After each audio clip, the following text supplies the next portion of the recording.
time for this system to be overhauled.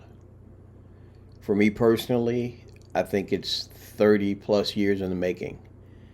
You know, at one time I was a landlord and I had a rental property and I had a person that had Section 8 and they didn't take care of the place.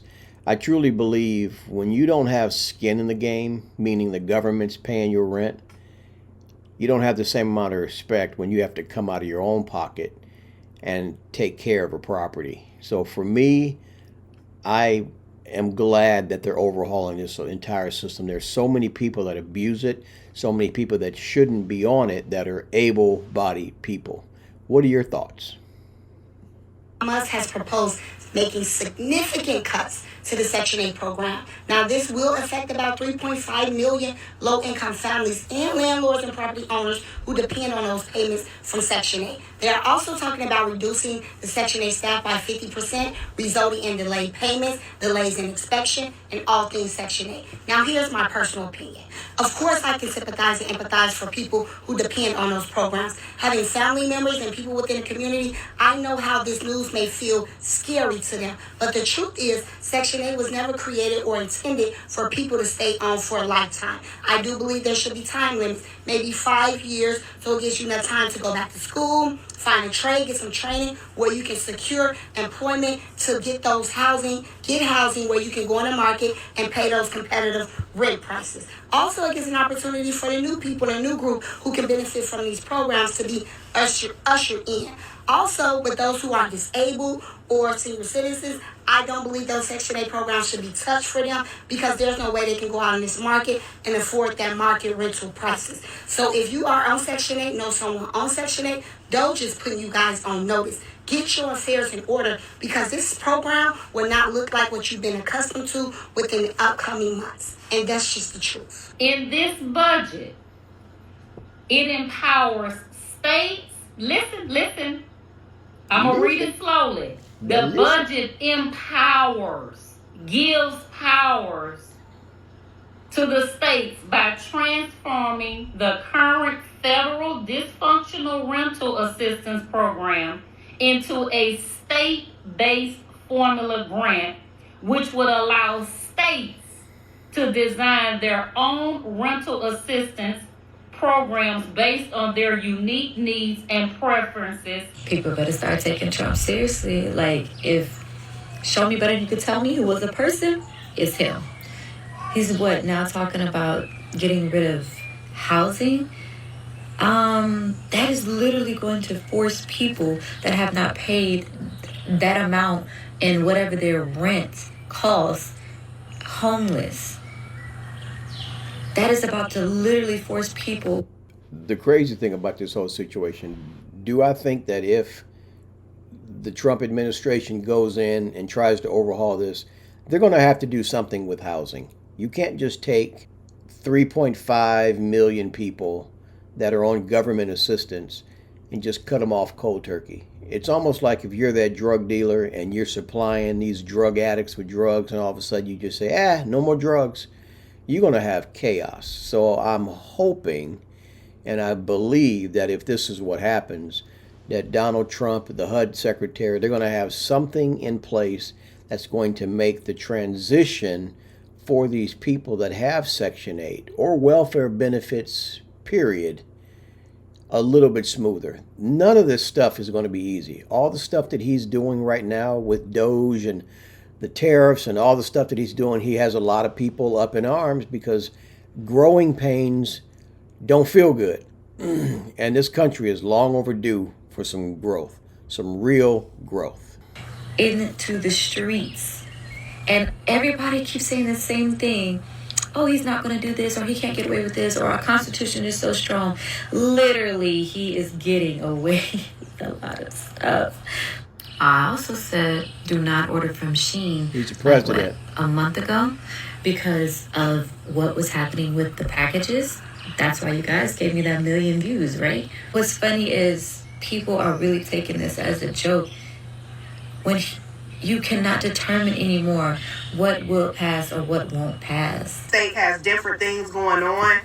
And, you know, they want to reduce the wait time and all of the hassle that it takes for them to do it on a federal level and just put it on a state level. That way that everybody can get the services they need in a more efficient time. My thing is also we have to figure out a way to cut back on people needing these services and reduce this homelessness epidemic that we are experiencing by making housing more affordable for everybody across the board. That way it's not a tax burden for other citizens that's having problems with their own survival. You know, it shouldn't have to be a matter of other people having to get food taken off their plate to make sure somebody else eat. Now, I get we all have hard times. Lord knows I've had my hard times and struggles. But at the end of the day, these services shouldn't be a life sentence. It should be used as a way for people to get on their feet and be able to be self-sufficient long term. So we have to get to the root of the problem, and I think that's why he's trying to allocate those services statewide to get a lot of our council people, Congress people to, you know, make better laws so they're actually doing their job to help the citizens and their constituents, because essentially that's what they're supposed to be doing anyway. The comment that I seen, and it was like, this is good because people be on Section 8 and they abuse it. And it's like, how is this good? Whether a group of people are abusing a resource, if you take the whole resource away, for the people that's not abusing it, we don't have it. And I feel like that was always a problem with, you know, Trump voters or people who didn't side with Kamala Harris, because they thought that they were just giving out, you know, awards. Everybody was getting participation awards. No, they were giving out, you know, resources for people who needed it. And it's because you fell through the group of, you know, freeloaders and stuff like that. That's just what happens when you have a public service or public resources. But when you take it away, now people are scrounging. And when people get in survival, when people do things that they would not normally do. So it puts you at a danger. So even if you're not a part of the Section 8 community, you get around somebody who need to feed their family and watch what they do. And watch how they act and watch how people move. And I think that's what, you know, Trump is kind of bargaining at. He's getting at, you know, stir crazy. People become fearful for their lives. It's survival of the fittest. So certain, you know, government assistance that's now been taken away is not an act of service. It's not, oh, now everybody's going to get up on their own 2 feet. No. People don't have it like that. It's not like everyone is not dealt the same card, so you're not going to be like putting everybody at the same starting line and then whatever. No, this is going to be crazy. So I have to be honest, I am not a fan of liberals or Democrats, and I used to be one. And let me preface this by saying I don't believe all Democrats are bad. Some of the stuff I've seen the last 4 years caused me to question that. I think a lot of them are just uninformed or brainwashed or just asleep. But just check out what this lady had to say. She really got under my skin. Straight. The guy with gold toilets wants to end Section 8. So the Trump administration is now floating the idea of cutting Section 8. You know, the program that keeps grandma from living in her car or a mother with children living in a shelter. But wait, billionaires get tax breaks the size of Texas, and that's all cool. But helping people afford a 1-bedroom? Socialism. This ain't about budget, y'all. It's about punishment. Nothing says make America great again like making the poor homeless and building more golf courses at Mar-a-Lago. The cherry on top is some of you are actually out here cheering this on. Like you ain't got a voucher in your cousin's name. Nope. And a P.O. box in your aunt's zip Sure code. you do, though. Be serious. Should your landlord be a politician too? Or should we start actually voting like housing matters? Because rich people ain't playing. They want everything. You know, this is kind of a hotbed topic right now. This pretty much everything and anything that Trump is doing.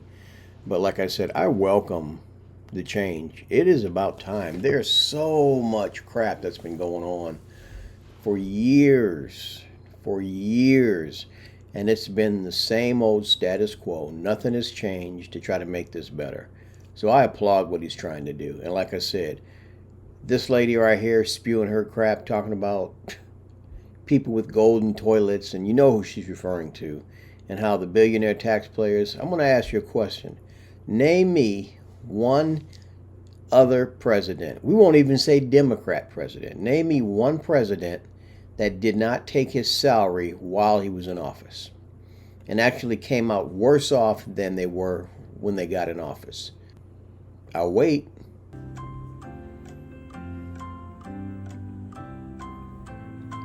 The only one was Donald Trump. The only one was Donald Trump. And I say that to say so many people have been blinded by this derangement syndrome, which I believe is a real thing. And they've come to hate on this man, and they really don't even know who this man is or what it is he's trying to do. Again, this whole situation is kind of screwed up. But like I said, I welcome the change. Get rid of the benefits that allow people to abuse the system and then stay on assistance for years. I wouldn't give them 5 years like the one lady said. I'd give them maybe 2, which is long enough to wean them off of the system and allow them enough time to find jobs. There's jobs out there. The sad thing is most of these people don't want to work. They don't want to work. I don't get it. But anyway, make sure you like this video if you haven't already. Also subscribe to the channel. And as always, I love you guys, and I will check you on the next one. Later.